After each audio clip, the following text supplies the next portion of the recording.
Is this working?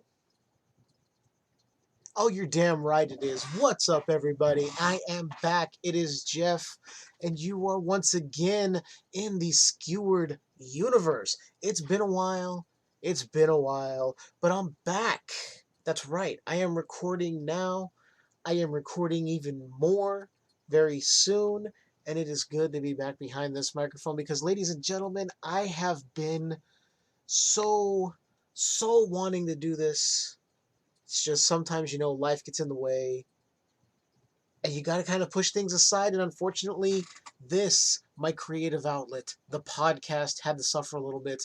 But don't you worry, because now I am back. I'm flying solo tonight. Leanne, my usual co-host, girlfriend, better half, the smarter one of the two. She's in Arizona visiting friends, so it is just me. Just me right now, and probably just me for a little bit. You never quite know. But I got a couple of things I want to talk about. Work has been crazy. Crazy, crazy. It's one of the things that has kept me from doing this. But you know what? I'm moving things around. I'm making moves for me, which means this podcast is going to be something I do a lot more frequently. That's right. I'm going to be in your fucking ears a lot more frequently than I was. And I just said the lot more frequently a few times there, but you know what? We don't edit. And if I stumble, that's what happens. This is just a natural flowing thing. And my intro, I know, is a little rambly, but you have to understand, I haven't been behind this microphone since I recorded my interview with Tony Wash back in, let's see, if I look at my letterbox and I tell you when I saw the rake, that was back in August. I haven't done this since August. It is October 11th. We're 20 days away from Halloween, and I'm just now turning on the mic. I almost said recorder. Well, it is a recorder mic, but that's not what we're talking about. It's October 11th, and I finally dusted off the microphone, broke it out of its tomb, hooked it up. Now I'm here talking to you guys. Of course, I'm recording, so there's no real back and forth conversation, but you get where I'm going. So it's been a lot of movies I've seen, but unfortunately, like I said, just haven't been able to talk about them. Leanne and I watched a ton of stuff, and a lot of it was really good. A few things here and there were bad, but we'll get to that because I have my letterboxd open, and we're going to go through a few things. First, though, I have a little bit of a rant. I normally wouldn't do this, but it's something that bugs the shit out of me. And honestly, I'm going to open this up to let you guys know if it's the same. So, when I go into a store or some place to purchase goods, like a grocery store, or if I'm going to, a restaurant, like a fast food place, and I'm standing in line at the counter, I don't like it when people have to get so close to you in line that if you kind of move to look out your peripheral, they're right fucking there. Like you can see their entire face. It's like, back off a little bit, dude. Give me my personal space. It's just one of those things. And some of you are going to go, oh, this is pretty fucking dumb. Yeah, it might be, but it's just one of those little things that I don't like. Okay? Respect everyone else's space. Back off a little bit. And it goes even more so for people in the grocery store because they have these rude ass people that you're doing the self checkout, right? It's what I do. I like it because I get to bag my own shit. And I don't have to stand behind, some people who may be writing a check or they have kids and I don't really want to listen to some kid scream his fucking little head off about getting Skittles and mommy tell him that he's gonna get a timeout. Yeah, that's another podcast. No, we're not going down that road. Forgive me. We're just gonna cut that part out. We're not talking about parenting. We're talking about rude ass people in line. So if I'm doing the self-checkout and I still have my stuff on the conveyor and I'm scanning the last few items, that doesn't mean get right up on my fucking ass, put your items right where my stuff was just sitting, and stand on top of me, practically breathing down my fucking neck. You know why? Because I don't do it to you. If I was in line behind you, I would wait. All it is a matter of patience. And I think patience has gone out the fucking window lately. There's a lot more than that that's gone out. I'm not touching on it because I said this wouldn't be a political podcast. But let's just say over the last few weeks, and we'll leave it at that. You know exactly what I'm talking about. The other thing that I want to touch on here, really quick, I was listening to my buddy's podcast, Talk Without Rhythm, hosted by El Goro, and he had one of his guests on. They're doing, they weren't doing the 31 Days of Halloween. He does that solo, but they were covering Hereditary, and for the life of me, I cannot remember the other podcast right now, but I digress. They got onto the subject of people going to the theater and being on their phone or they're talking, and when El Goro and his fiancée were out at the movies, she politely told someone to basically shut the fuck up, turn your phone off, watch the movie. And they were told after the movie by these assholes that if they didn't want to hear talking during a movie, they should have stayed home. And El Goro rightfully said that statement should be the other way around. And it is. And here's what I'm going to say. I agree with them 100%. If you're going to go to the movies, you are paying to sit there and enjoy a cinematic experience. You are not paying money to go sit in the theater and get on your phone and worry about your Instagram and your Facebook and your Twitter and whatever the fuck else you're doing. If you can't turn your phone off or shove it in your pocket or purse for a couple of hours to watch a movie, then don't go to the movies. Because I and everyone else in that theater, for the most part, there might be a few others like you who are disrespectful and don't care about, actually putting your phone down and watching a movie for a couple of hours. If you can't do that, stay home. That's the perfect place for you to take out your phone and tweet and snap and all that other shit. If I'm paying my money to sit there and watch a movie, I want to be able to enjoy the motherfucker that I paid for. It's kind of like I went with my girlfriend Leanne, my co-host, as you guys know. We went to see The Revenant. Now, mind you, it was at a dollar theater, which means there was no stadium seating. There wasn't the best sound system. There wasn't the greatest screen. But you know what? I wanted to see The Revenant.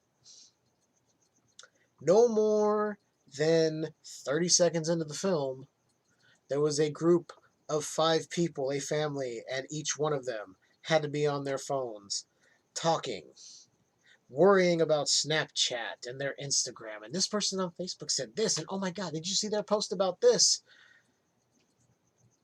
And I was angry the entire movie.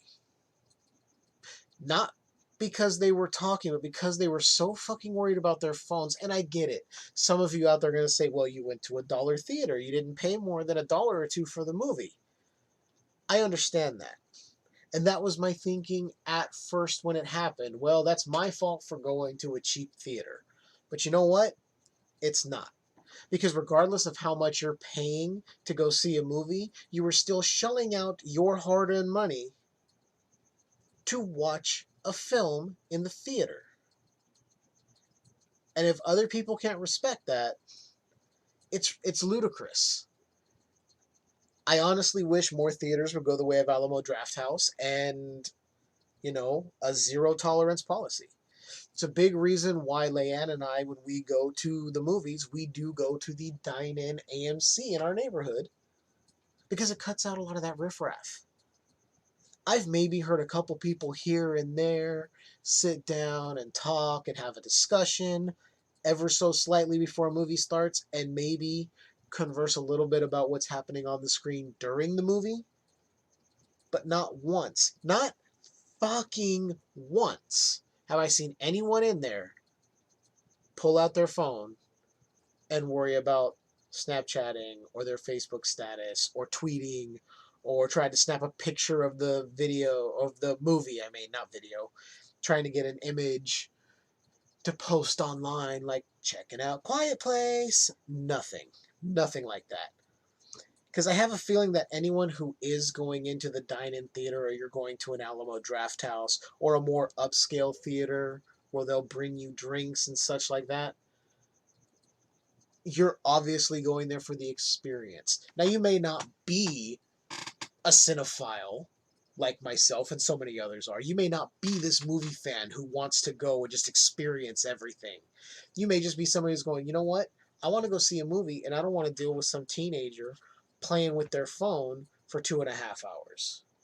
Because honestly, I'll tell you this. If I went to see Avengers Infinity War and somebody had sat there with their phone out the entire time, I would have been fucking pissed and I'd have called them out on it. But I think one thing we can do for those of us who go to the theater, we pay our good money to see a movie. And if you're like me, you don't just go see whatever movie is there. You pick and choose what you want to see. Now, some people be like, well, no, every movie should be a cinematic experience. That's not my thinking. My opinion is there are movies I definitely want to see in the theater, and there are movies that I can definitely wait till they come out on home video, VOD, DVD, Blu-ray, whatever it may be. Now, there are some that I do miss in the theaters that I wish I would have seen there. Just saw one the other night. Not going to tell you what it is right now because that's coming up. But bottom line, I think we should all take a stand, maybe start telling these people, hey, put your phone away. And not in a confrontational way. I don't want to hear about anybody getting stabbed or beat the fuck up. But just, tell them, hey, put your phone away. Wait a couple hours. If they don't do it, go see if there's an usher who actually gives a damn. Sometimes they don't. Sometimes they do. It's a hit or miss. See if they can do something about it. If you have to get them removed, get them removed. Just let's stand up, man, because we're there to watch a fucking movie, right? We're not there so we can watch you do it for the grams. I don't give a shit about any of that. And yeah, I understand I use social media to promote the show, promote friends, post about this and that and the other. I don't do it in the middle of a movie. With that said, let's move out of the rant portion of the show, shall we? Because I feel like I've been going for a long time, and looking at the timer, damn, 13 minutes. Whew! And I'll apologize. The creaking is my chair. I have not had a chance to WD-40 that shit, and I ain't cutting it out because this is the first time I've been on the mic in a long time. So, like I said, I've been keeping track of my movies through Letterboxd lately. And if I go back, it was all the way back in July 6th, Leanne and I got to check out Train to Busan. We both thoroughly enjoyed this movie. It's great. If you haven't seen it, highly recommend it. I believe it's still on Netflix at this point. I don't think it has been moved away. Yeah, it packed up and moved off to a different city. No, I don't think it's been removed from Netflix yet. If it has, look for it somewhere. I'm sure you can find it on Vudu, maybe even Amazon. Train to Busan is definitely one you want to watch. Then moving on, we decided, let's go to the theater. A couple days later on the 8th, we saw The Incredibles 2. I thought it was a lot of fun. Yeah, it was a long time to wait to get it, but I really enjoyed it. And I heard a lot of people said it wasn't good. They're like, it was okay.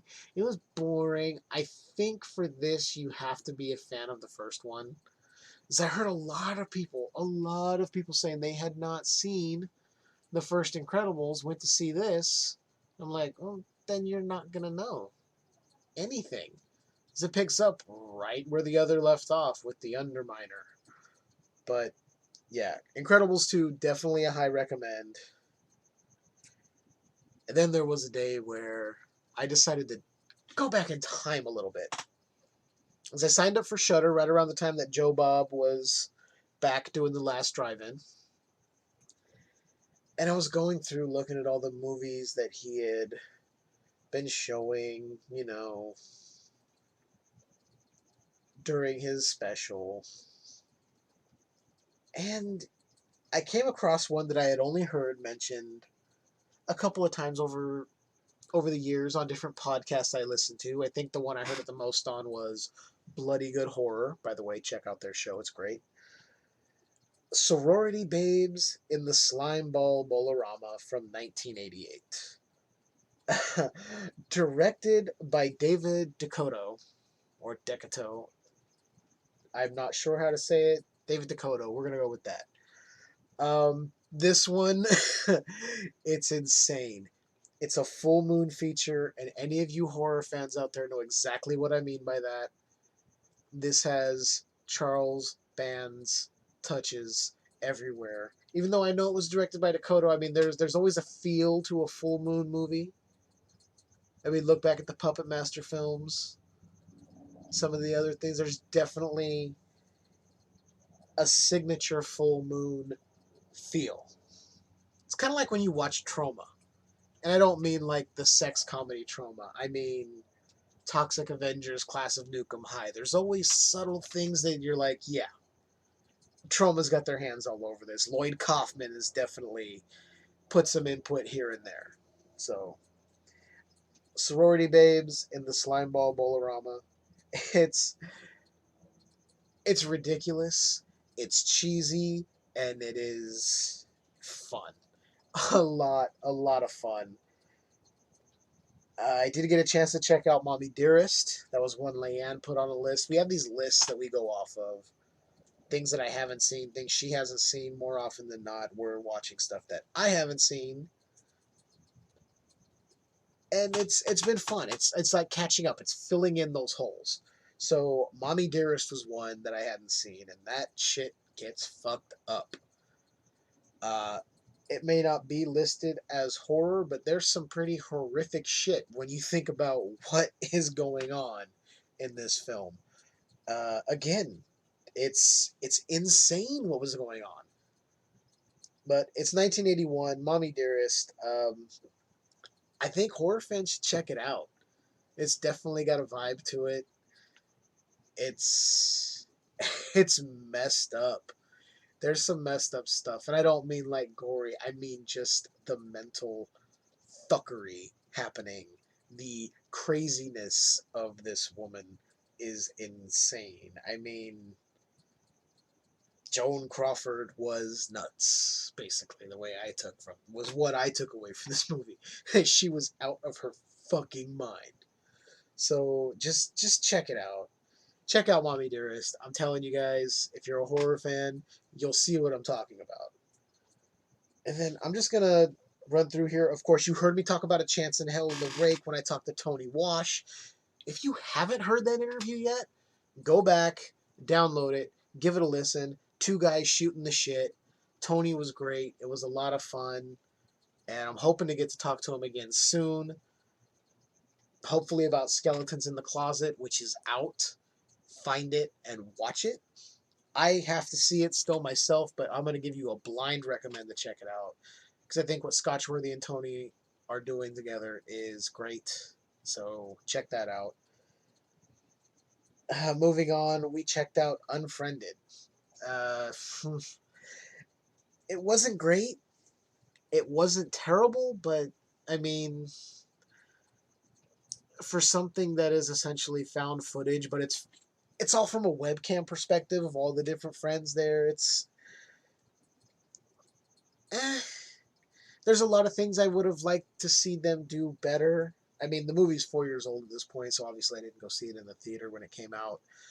I'm not going to spoil anything because honestly, I watched that back in August 8th to be precise. So I don't remember a whole lot about it. That's the impression it left on me. But if you ask me about Sorority Babes and the Slimeball Bolorama, I'm going to tell you that Uncle Impy was the fucking little cool bastard. This little imp motherfucker that came out of a bowling trophy. Anyway. So, Unfriended. Meh. So we jump to the 18th. I mean, like I said, this is a catch-up episode. I don't know how long I'm going to go, but I'm going to give you guys the rundown of what I've watched, and then when we get to October, that's where I'm going to address a few things, all right? So I ordered the Severin Film Special Edition of The Changeling with George C. Scott. Got to check that out, and it's such a good haunted house movie. It is so good. So good. If you haven't seen it, check it out. However you can get a hold of it by legal means, because this movie is available. Go to the Severin Films website, order the Blu-ray, look and see if it's streaming online anywhere. Buy a digital version on Vudu if you're a digital guy.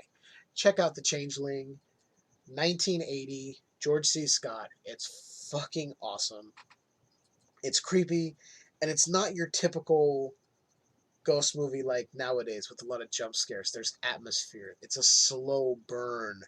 There's a mystery to it. It's not just, oh, I'm frightened. Oh, look at this guy. He's so scared. I love him. It wasn't hokey. It was, honestly, for a film from 1980, it holds up just as well as anything recent that's been put out that's been good as far as haunted house movies go. And it was, the acting of the characters seemed realistic to me. Like the answers they were looking for seemed like answers you would want in the real world if this scenario came about. So it's a high recommend from us here at the Skewered Universe, The Changeling from 1980. Check it out. Go watch it. And then jumping a little forward in time here, back to the theater, we went and saw the Happy Time Murders. I actually really had a good time with this. I like that Melissa McCarthy was just allowed to kind of be a little unhinged.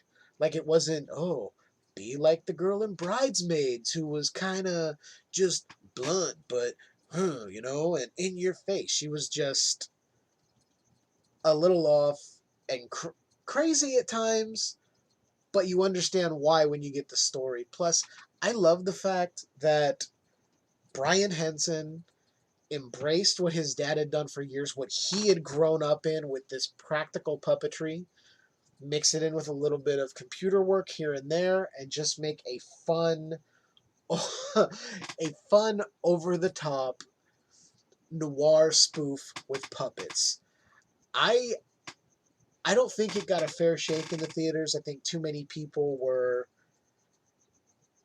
not realizing what they were going in for. They figured, oh, it's a weird, sexy puppet movie with, fucking and crime, and that's not what it was at all. There was really a lot more to it, but it was still done with such fun and such dark humor that I walked away enjoying it, and I would love to see more in that universe. Happy Time Murders is another one. Skewered Universe approved.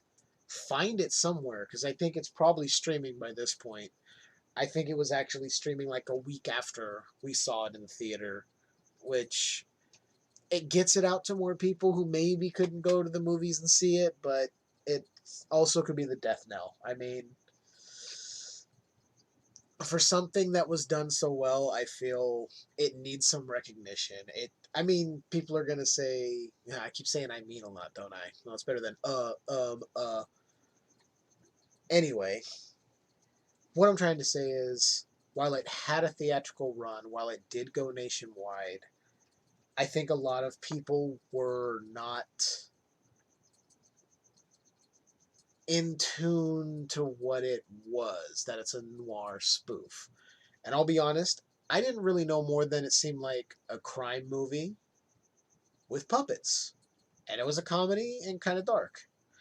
That was enough for me, but then again, I'm different than most people. Your average moviegoer isn't like most of us who are cinephiles or horror fans or whatever you want to call yourself. We love movies on a different level. But bottom line, Happy Time Murders is definitely funny. Melissa McCarthy was fucking hilarious. It was awesome. I say see it. High recommend from us here. That being said, we're going to move into the animated feature from 2018, The Death of Superman. It was okay. It was okay. It's basically retelling what we all know from the comics. Doomsday comes to Earth, beats the shit out of Superman. They end up killing each other. I say that with quotes. And that's where it ended. They kind of teased Cyborg Superman and the Eradicator and Superboy and Steel with tweaks to the story here and there. So it was all right, but I kind of wanted more. I kind of wanted it to be more about the death of Superman in the beginning, and then we get the story of the others. Instead, we got everything leading up to that fight with Doomsday, and that was pretty much towards the end of the film.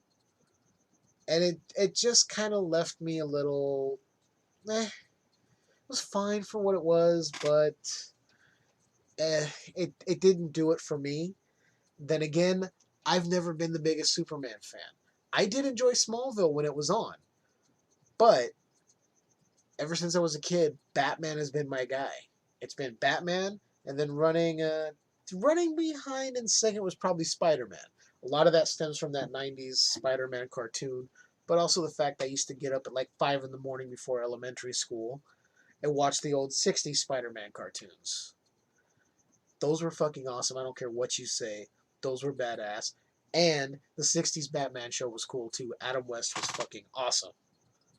And Cesar Romero was the Joker, so what else could you want? The cast was amazing. Vincent Price's Egghead. Come on. Burgess Meredith as the Penguin. And then you have Lee Merriweather, Eartha Kitt, and Julie Newmar as Catwoman. That 60s Batman show was awesome. But I'm getting off on a tangent. Let's get back to catching up on movies we've seen. Checked out Terrifier from 2017. Now, a lot of you may know the character of Art the Clown came from, I believe, that film that he was in previously. And I'm actually looking it up here because I want to make sure that I get the name of the movie right, and it's not coming up. All Hallows Eve. That's what it is. All Hallows Eve. Anthology film. That character was in that anthology film. Art the Clown was in All Hallows Eve. I have not seen All Hallows Eve, so I do not know the beginnings of Art the Clown or what the short was in that film. But I had heard some good things about Terrifier, that it was a nice little independent horror film put together well, and that this character was really the highlight. So we sat down and watched it, and I'd be lying if I didn't say I was underwhelmed by the end of the film. That being said, the character of Art the Clown and the actor playing him that gave life to this demented character, David Howard Thornton. I loved Art the Clown. I fucking hate clowns. Clowns are the epitome of all evil in my book. There is something sinister and evil lurking behind that grease paint. I don't care what you say, clowns are evil spawns of hell. Anyway, David Howard Thornton plays Art the Clown, and he was the highlight of this film. This film would have gotten like 1 star from me had he not been in this film. The character of Art the Clown is so happy in his murderous what is the word I'm looking for? His murderous times. There's a certain word and I can't pull it out of my ass right now, guys. He is taking such joy and fun in his spree because it's like he's performing. Everything is a performance. But when that performance doesn't get the reaction he wants, he turns, just like that. Oh, that was a better snap. Boom, just like that. When I move, you move. Just like that. Okay, ludicrous breakover. Yeah, when the performance doesn't get the reaction he wants, he flips. The smile is gone. The face is just so much more evil. It's a really good performance. Everyone else in the film, they're okay. I felt like this character should have been in a better movie. And I'm not saying that this story wasn't good enough for the character of Art the Clown. What I'm saying is the acting around him was so far below his level that he just seems so out of place with everyone else. Now I will say the effects and the kills were very, very well done. There is one kill where this woman meets her demise, and it is gruesome. It is chilling,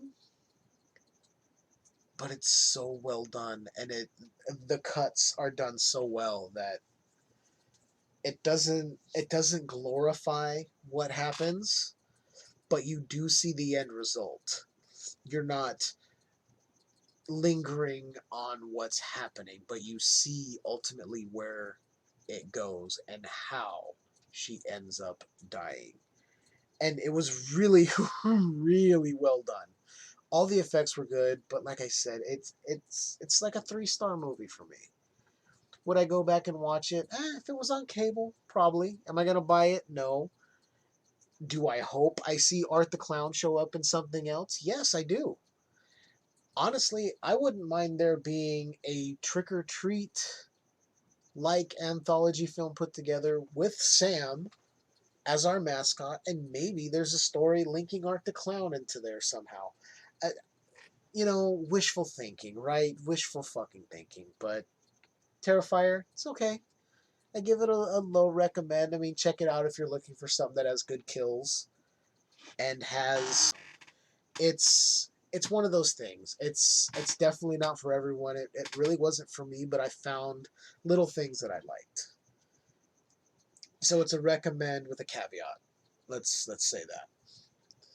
We're just gonna keep on moving here. Happy Death Day. That one was really, really, really fun. I didn't expect it to be. The trailers led me to think it would be fun, and then I was like, well, it may not be as fun as I think, because there's a lot of creative editing that goes in the trailers these days. We all know that. We know it happens. And a lot of times,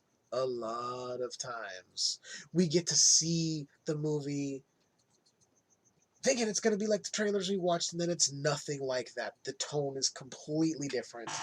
Everything has changed. And whoa, I hit my tripod there. Sorry about that if you heard a noise, but we don't edit. And like I said, this is moving right along. Wow, 33 minutes. We're just banging these out, aren't we? But Happy Death Day, it was so much fun. I am not spoiling this one um, for the sake of I want people to see it. And I watched it on September 14th, so it's about a month ago. I'm not going to remember a lot of details. But it was good. I like the premise of it being Groundhog Day, but with a slasher twist. It's a high recommend from the Skewered Universe. Check it out. I think we saw it on Amazon Prime, actually. Or did I rent it? Did I rent it or was it on Prime? Either way, it's available. It's on Vudu. I think it's on Amazon Prime, but don't hold that. Don't hold me to that. It may not be there. I don't want to do a whole lot of clicking on the internet right now. It's like I said, this is a catch-up episode, so I have my letterboxd here. I'm letting you know what I saw the time that I was out and what's been going on and rants and when we get to October, I'll talk more about that, and then we'll get into my cult classic recommend, and then we'll call it a show. Because I can't really review anything quite yet because I have a plan and we'll reveal that in the end. Stop rambling, Jeff, and get back to your list. Happy Death Day, check it out. Moving on, I watched The Time Traveler's Wife. I know it's not horror, but I actually really, really like that one. I know it's 9 years old. Leanne said she had seen it once and it was interesting. She liked it, so I was like, what the hell? And yeah, I enjoyed it. I'm not giving it a recommend to this audience here, but if you're looking for something that your girlfriend may want to watch and you guys can kind of watch together, eh, it's good. It's a good movie. So, we just keep cranking these out. I finally got to watch a movie that came out 20 freaking years ago. Because I didn't watch it at the time because maybe I thought it was too weird. That would be the Hunter S. Thompson story, Fear and Loathing in Las Vegas. Directed by Terry Gilliam, starring Johnny Depp and Benicio del Toro, and that movie is a fucking weird ass trip, and I loved every second of it. I definitely want to pick it up on Blu-ray and add it to my collection because holy shit. Just everything about it is so well done. You never know if what you're seeing is reality or just so surreal or something that's going on in their head. You never know, and I love that. And that is a trademark of a lot of Terry Gilliam's films that he's done. I mean, I've seen bits and pieces of Time Bandits, and that, I'm like, what the fuck is that? I haven't seen Brazil, but this movie makes me want to go see more of Terry Gilliam's work. I know he did a lot with Python. He did a lot of the animated, um, what do they call them? The animated shorts or transitions between skits on Monty Python's Flying Circus. I think a lot of the intro stuff was him as well. But yeah, I had a lot of fun watching Fear and Loathing. It's good. Why it took me 20 years to see it, I'll never know. But it's a gap I filled in. I plugged that hole. And then I got to watch Queen of the Damned the next night, and I actually enjoyed it. I I thought it was fun. I mean, okay, this came out the same year as Blade 2. And I'll be honest, Blade is one of my top vampire movies. I enjoy it. Not because it's like, oh, it's Blade and it's Marvel. It was because it was at the time what I was looking for in a vampire movie. The vampires were essentially like monsters, not as much as 30 Days a Night. That's a topic for another show. But they were trying to kill humans to eat. Yes, there was a whole council where they were trying to live amongst them and keep in the shadows, but nah. So, back to Queen of the Damned. It was good. I enjoyed it. I honestly think that Stuart Townsend was a better Lestat than Tom Cruise. Some people may want to crucify me for that. Hey, I'm just not a big Tom Cruise fan. There's few and far between performances of Tom Cruise's that I've enjoyed. So, yeah, not a Cruise fan. So I think Stuart Townsend did a better job, especially with the arrogance and the cockiness of Lestat. Aaliyah did a great job as Akasha, her final film role. So that's was a little sad to watch, knowing what happened to her, but she did a great job. I mean, the whole cast was pretty good. The movie overall was pretty good itself. I actually enjoyed it more than Interview with the Vampire, which I've seen as well now.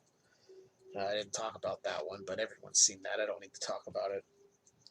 But yeah, Queen of the Damned, I'd give it a recommend if you like the more flowery language vampire films. I mean, it's Anne Rice, so you know how it's going to be. If you've seen Interview, you know what Queen of the Damned is going to be like as far as the language and the prose used in the lines. But it's still fun. But now we finish off September. Yes, I know. We're still moving along here, so bear with me, people. We're going. I got to see the 1984 classic Night of the Comet. Finally got to sit down and watch Night of the Comet, and it was just so much fun. I mean, you have Catherine Mary Stewart and Kelly Maroney. What more could you want? And uh, it was so much fun. If you haven't seen this movie, and there's probably a lot of you out there who have and are calling me, you know, names right now, you're telling me, I can't believe yelling at your iPhone or your iPod or whatever you're using this to listen to, like, I can't believe you haven't seen Night of the Comet, man. What the hell? Hey, again, this came out in 84, and there was probably a long period of time where a movie like this was not available. So I'm going to credit horror podcasts like Night of the Living Podcast, Bloody Good Horror, Drunken Zombie, and Scream Queens for making me aware of these films that I maybe didn't know before. And I'm going to throw Talk Without Rhythm in there as well, because these are the podcasts that have helped me to fill in a lot of these gaps in my horror uh, library. And my movie watching, there are obvious gaps in the history that I'm filling in. This was one I heard on those shows, and I fucking loved it. It was so much fun. It's so 80s and crazy. And you have Jeffrey Lewis, who is turning into this, I don't know if you would call them, they're not zombies, they're like cannibal mutant things. And it's so 80s. It's so over the top, but I loved every second of it. And I'm definitely picking this one up. I think Scream Factory did a release of it on Blu-ray, a special edition, so that's definitely getting added to my library here very, very, very fucking soon, because I need to own this movie. So it is definitely Skewered Universe approved. I highly, highly, highly recommend you guys check out Night of the Comet. Night of the Comet. Night of the Comet is something else entirely. I don't even know what the fuck that is. So, we now move into October. Some of you know there are plenty of people out there who do the one movie a day for 31 days during the month of October. 31 days of Halloween, 31 days of horror. It's the horror marathon. And that's what I'm doing again this year. I did it last year. I missed 2016 because I just got the job that I'm working at now, and I just didn't have the drive to try and do it. But this year, I said, no, we're doing it. And I'm going to talk about it on the show. So we have done 10 movies so far. Day 1, Anti-Birth from 2016. 3 stars. Okay, just weird. I don't think the build was worth the ending.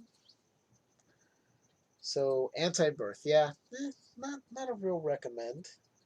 Night 2, Hell House LLC. I had heard a ton about this from so many people online, different podcasts, spoiler free, of course. And I gotta say, I went in with kind of low expectations because it's another found footage, and there's so many found footage movies that cannot do it right.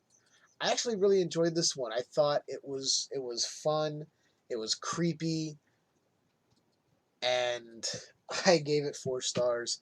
It's good. And I know the star rating is kind of weird, like, why stars? It's what Letterboxd does. So I'm giving you the ratings that I put in Letterboxd. My opinions, that's what I did. So, yeah, Hell House LLC, I recommend. Move on to night 3, and we watched from 2016 The Boy. I actually really liked it. I had heard kind of mixed feelings on it from both sides. Some like it, some don't. I actually thought it was fun. I gave it 4 stars. Really creepy, really kind of messed up when you get the overall picture of what was happening. But the performances were good. I had a lot of fun with it. Then night 4. This is this has been so far the lowest point in this whole Skewered Universe Horathon. And yes, I created the hashtag Skewered Universe Horathon just for this month. And I am using it every time I post. You will get sick of seeing it come October 31st.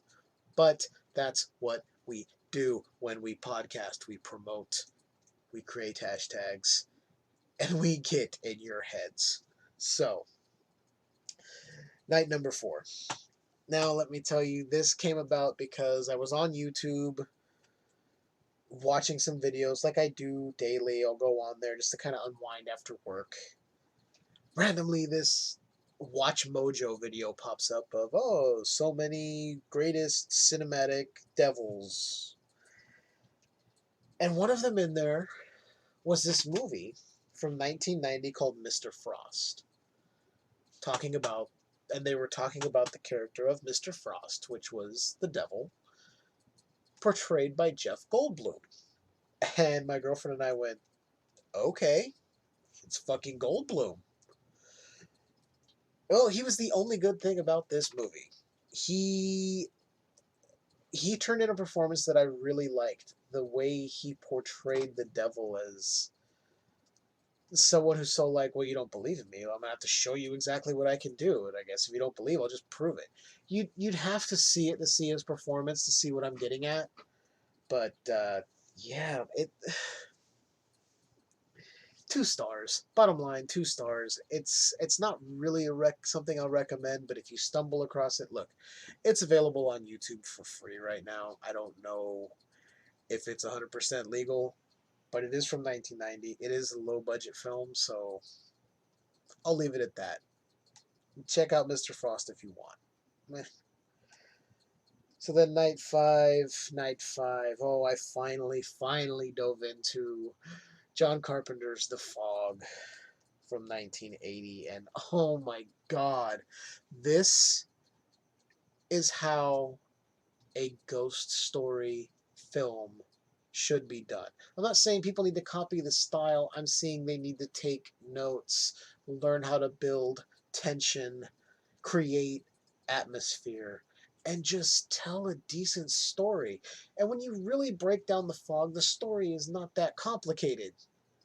But it's so well executed and so well done, and the performances from Adrienne Barbeau and Tom Atkins, Jamie Lee Curtis, Hal Holbrook, right? Hal Holbrook. I'm double checking because I don't want to misspeak here. And yes, Hal Holbrook. Even Charles Cyphers. Sheriff fucking Brackett himself, Charles Cyphers. Every one of these people gives a good performance. Carpenter at this time really knew what he was doing. And I'm not saying he doesn't know now what he's doing.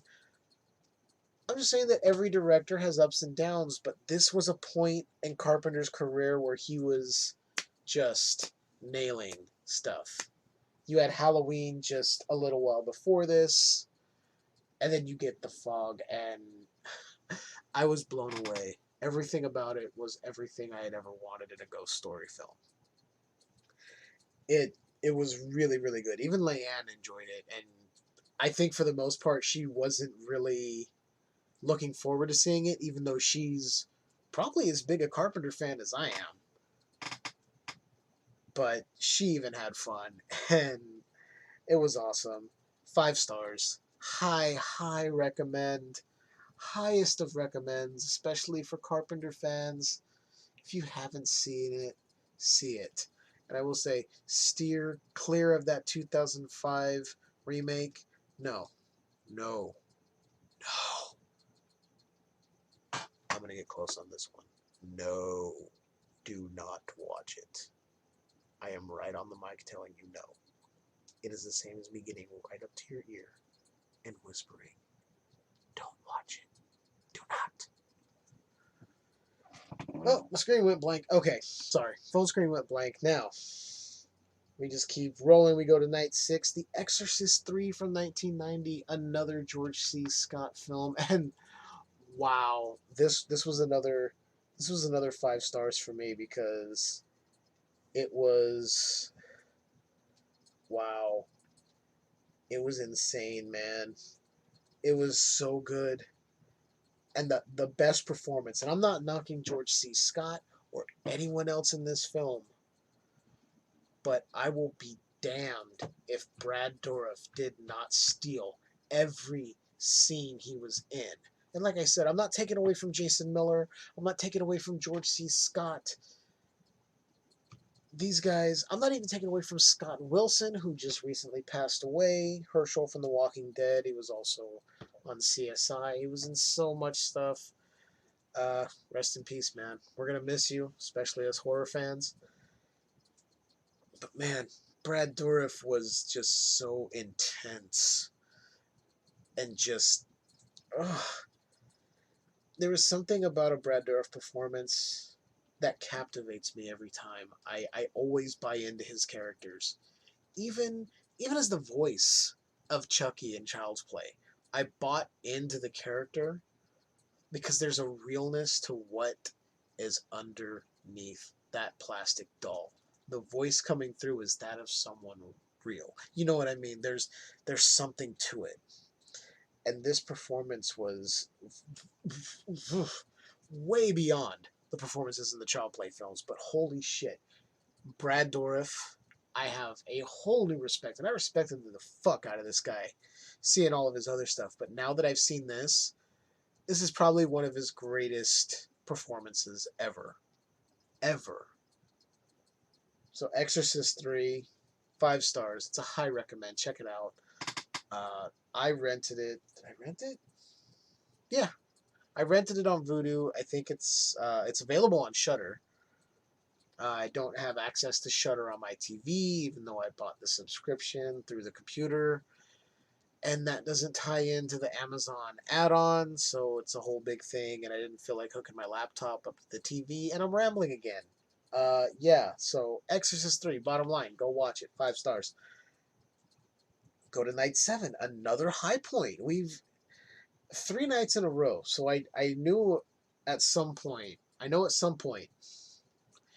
going to hit another 2-star like Mr. Frost, but number 7 is Hard Candy from 2006. Ellen Page, Patrick Wilson. If you guys have seen it, you know exactly what I'm talking about with it being a horror film.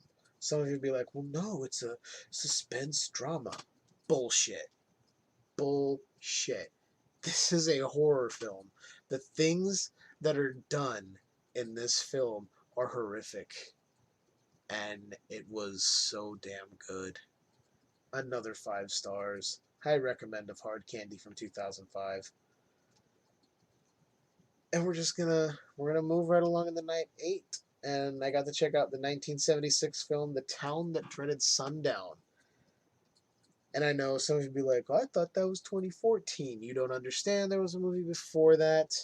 But if you're listening to this show, obviously you know that. But there might be a few that wandered into the theater here, the theater of the mind that we're in, this little podcasting arena, and don't quite understand that the 2014 film is a sequel, prequel, remake sort of thing to this 1976 version.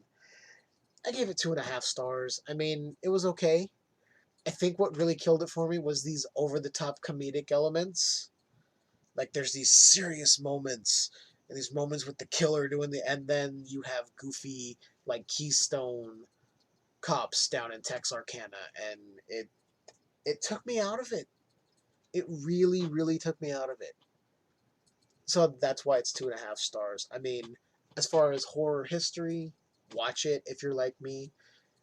If you're someone that's just a casual horror fan, you're like, oh, hey, Town That Dreaded Sundown. Maybe watch the 2014 version of The Town That Dreaded Sundown. See if that's more your liking. This is going to be, you're not going to get through it.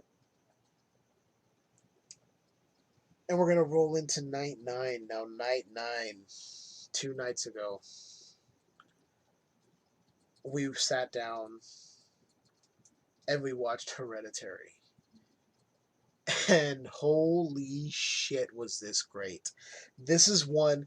Remember earlier I mentioned there are some movies that I wished I had seen in the theater? This is one of them. Hereditary definitely would have been infinitely better seeing it on the big screen with the great sound systems in that, but I still loved every second of this movie. I mean, it is probably one of the best horror films I've seen in recent years. It was well done, very well acted. I mean, Toni Collette, Jesus, she was so awesome in this movie. I mean, the emotional beats, everything that she did. I mean, I'm just gonna look at the list here. I'm telling you, Toni Collette was great. Alex Wolff, that played the son Peter, he gave a hell of a performance. Millie Shapiro as the daughter Charlie. I mean, wow, she was good too. Just this like disaffected, nothing. You know, you couldn't really gauge her character at all, but she was so good. Gabriel Byrne, he was good. There wasn't a whole lot for him to do, but Gabriel Byrne is one of those guys, if you go, hey, you're just going to do this, he does it well. And he did it well in this. I mean, okay, I'm not saying he didn't have a lot to do or that he wasn't important. He was a very important character in this movie. It was a very key role. But he didn't have to do the heavy lifting like Toni Collette and Alex Wolff. And even Millie Shapiro did some heavy lifting too. But overall, Hereditary was amazing. It's another 5 stars on Letterboxd for me. Highest of recommends from Skewered Universe. It is a platinum status recommend. I just made that up. I don't even have an approval rating. I usually say it's Skewered Universe approved 100%. This goes beyond that. This is just great. If you're looking for a disturbing and at times really messed up and a slow burn, Hereditary is definitely for you. Now, I will say, if you're going in there thinking, oh, it's this type of scary movie, or there's going to be jump scares, or there's going to be this, that is not the type of movie this is. It's a slow burn for the most part, but it's atmospheric and it goes completely into a different direction than I thought it would, and I appreciated that because I had no idea where this thing was going. So by the end, I was all in. All in. Wrestling fans will get that. All in. Cody, Kenny, the Bucks. All right, well, seems like that joke might have fallen flat, but hopefully my wrestling buddies out there get it. Hopefully wrestling fans understood when I said all in why I chuckled. The rest of you that don't know, it's fine. It's fine. I've dealt with it my whole life. Some people like wrestling, some don't. I still do. I'm 38. I like wrestling. Fuck you. That's not a insulting fuck you. It's like, what the fuck do you want from me? Huh? All right. So last night, night 10. As I haven't chosen a movie for tonight, I will do that as soon as I'm done recording here. But I got to check out from 1981 the Clint Howard vehicle Evil Speak. The story of young Stanley Coopersmith, who is at a military school and ends up using a computer to summon essentially the devil by means of Richard Mole as the evil spirit of a priest from way back in the day, and ends up taking vengeance upon his bullies at school. And I will tell you this, I loved every fucking second of this movie. Does it move slow in parts? Yes.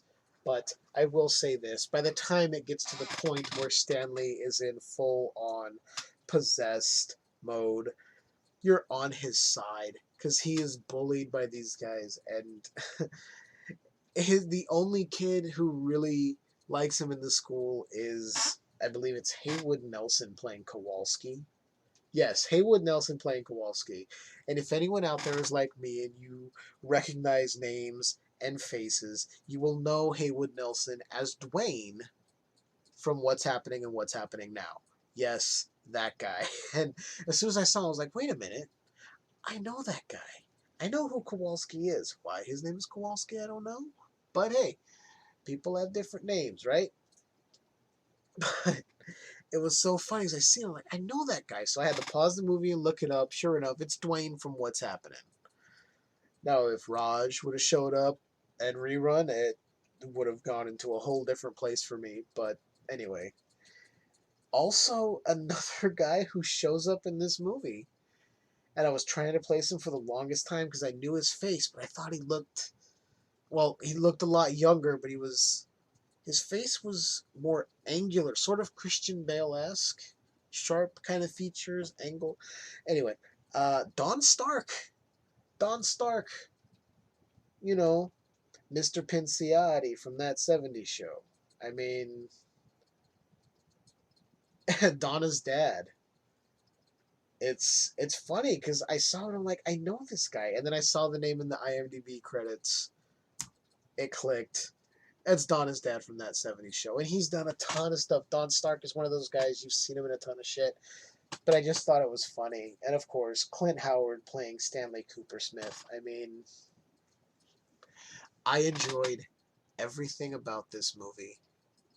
It's definitely has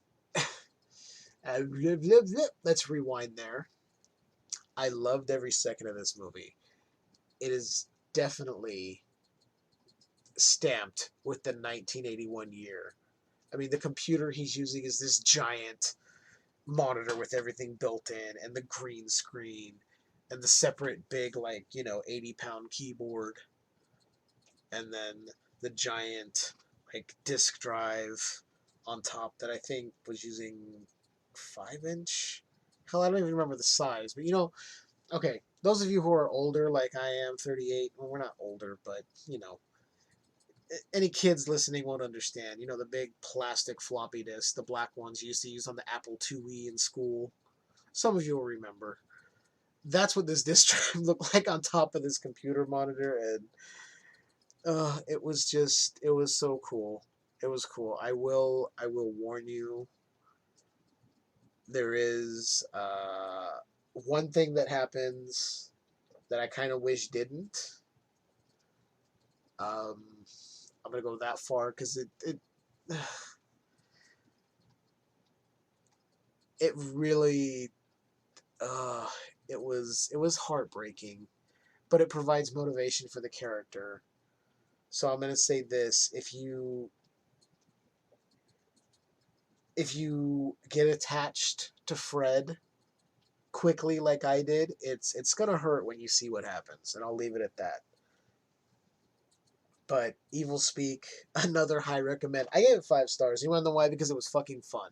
Because it was 80s and it was fun, and I loved every damn second of this movie. And I was rooting for Stanley, even though he's sitting there trying to summon the devil to kill or get revenge on his bullies. Don Stark as Bubba and these other assholes at the military academy. I was totally behind him. And I think that's just something that used to happen then in the 80s. They would make a film and they're like, hey, this kid's getting bullied. Well, what if he summons the devil and takes revenge on his bullies? It's like, yeah, let's see that. And it wasn't like, oh, but here's the consequences of his actions. It was, he had enough and found a way to fight back. The end. And I love that. And then it was kind of left open-ended, but nothing's ever come of it. I mean, that was 81. This is 2018. I've heard nothing about a sequel or anything. But Evil Speak was a lot of fun. And actually, going right into it, Evil Speak is going to be the cult classic recommend for this episode. I know I haven't done it a lot, but every episode from now on, you're going to get a cult classic recommend. And the definition of cult classic is what I feel may be a cult classic. You may not feel that way, but I'm going by my definition, and if it's listed in a cult classic section somewhere online or anywhere for that matter. So that's where we stand right now. That's what's been going on. That's the start of the 31 days Skewered Universe Horror-thon. It's going to be fun. It's going to be crazy. I always, by the time, even though I don't do a daily movie review like El Goro over at Talk Without Rhythm, and I commend him for that. The man is a fucking beast. Because I know by the time October ends, he is wiped out. I couldn't do it. I don't have the constitution to do that. There's no way that I could do it. I'm barely hanging on talking to you guys for an hour and 5 minutes here. And I'm hoping that I kept my energy levels up, because I know the first time I went solo, it sounded like I was bored as shit. I wasn't. I was more nervous. But I will say, I could have gone a different way, been like, welcome back to the Skewered Universe. I am your host, Jeff, and tonight we're going to be reviewing some classic tales of ghost stories. See, I didn't want to go NPR with it, and that's what that sounds like to me. I'll be like, oh, man. No one's going to want to listen to that. Hey, some of you may like that. It's not my thing. When I want to listen to a horror podcast, I want some energy. I want some flow, And I just said flow, and it made me think of something, and I'm not going there. So that's gonna do it for this episode. The cult classic recommend is Evil Speak. Check it out. If you have Amazon Prime, it's on there. That's how I watched it last night. Definitely worth it. It's a whole lot of fun.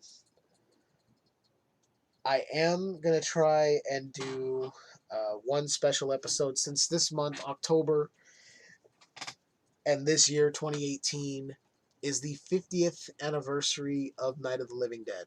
So I'm trying to get something together, sort of a retrospective of the three, the trinity of Romero's Dead films: Night, Dawn, and Day. I don't know why I did this little sorting thing with my hands. You can't see me, but I guess it helps me get things going. So that should be coming up soon. Hopefully, middle of the month, I can fit it in. It's gonna take some doing, but I'm not recording a show every day like some people, which I commend them for. So I do have time to get a special episode out for you guys. But there is something a little serious I want to touch on here as I close the show out. My friend Patrick over at the Scream Queens podcast, the podcast where horror gets gay, he is doing the 2018 Halloween Podathon. That's right. There will be 21 episodes about 21 movies in 21 days. Now, this is not just, oh, hey, we're reviewing 21 movies in 21 days. Give it a listen. This is going for a really good cause. This is benefiting New Alternatives. All the proceeds that are raised for this are going to New Alternatives. This is to benefit homeless LGBTQ youth. It'll get them off the street. It'll give them the opportunities they need to seek a career, to get off the street and further their education. And it also lets them know that there are people out there that do give a damn, because they shouldn't have to be on the street. They shouldn't have to be out there homeless. Nobody should have, especially these ones, especially because they just feel so isolated at a certain point. I gather from what I've heard Patrick speak about, it's really rough for them. So let's, as a community, kind of get together. Let's listen to Patrick's Podathon. All right. So you go to Scream Queens, you go to your podcatcher, you go online, you subscribe to his show. Today, October 11th, day 1, is the first episode of the Podathon, where he has on Dandy Darkly, and they're talking about Tales of Poe. I haven't finished the episode, but I can tell you this: it is really fucking funny, and it is really good. And you need to listen. We need to donate. Let's help these youth out, man. Because regardless of their orientation, they're people like us. Let's do our part and help out. Listen to the Podathon. Donate to New Alternatives. And I'm going to give you the link here And then I will also share the listing of the episodes with the link so you guys can go there and donate. And Patrick has issued a challenge. Since there's 21 episodes, donate $1 an episode. That's $21. What are you going to do with $21? I mean, yeah, you can go to 7-Eleven and buy some snacks. Or you can, that's a month for your gym or whatever. But most of us can take $21 and donate it to this. And if we all of us, I don't know how many of you there are out there listening to this, but however many there are, maybe, just maybe, if we each pitch in $21, because I know I'm doing it. I'm donating. I'm going to lay it down first right here for the Skewered Universe. I'm putting in my $21. I'm listening to every damn show. And you know what? If I can do it, I may double that donation by the end. You know what? I'm going to. I am going to start off. I am going to donate 21 in the beginning. And come October 31st, I will donate another 21. I will double my donation to $42. Come on. Let's start a trend. Let's get it going. You guys donate $21. Just donate. You can go to https://fundraise.newalternativesnyc.org/SQ. The SQ stands for Scream Queens. I will say that again. That is https://fundraise fundraise.newalternatives NEWALTERNATIVESNYC.org/SQ. Once again, that SQ stands for Scream Queens. Let's do it. Let's help these guys out. Let's help these youth out. These LGBTQ youth. They need help. So what better way than us horror fans bonding together and donating to help them out, huh? All right. Well, we ended on a serious note there, but keep listening. Keep listening because I'm gonna have some fun stuff coming. But let's donate to New Alternatives, guys. Let's help Patrick with his podathon. Let's help him get some money raised for New Alternatives. All right. And until the next time I talk to you, keep enjoying that universe. That's just a little bit, skewered.